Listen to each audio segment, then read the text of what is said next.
বিসমিল্লাহির রহমানির রহিম। এই প্রত্যেকটা গড়ে 2 হরফ বিশিষ্ট শব্দ। এই শব্দগুলি আপনি চর্চা করবেন। আর বলার সময় 2 হরফের মাঝখানে কোনো বিরতি দেওয়া যাবে না। এট এ টাইম, একটানা বলে বলে যেতে হবে। যেমন আমি একবার বলি, শোনেন।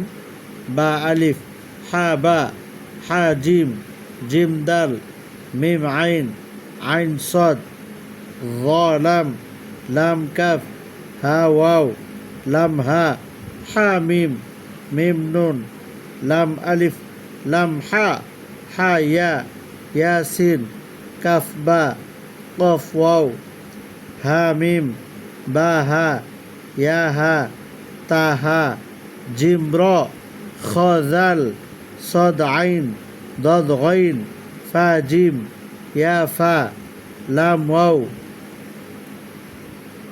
জিম ইয়া। এইভাবে একটানা বলে বলে যেতে হবে। 2 হরফের মাঝখানে কোনো বিরতি দেওয়া যাবে না।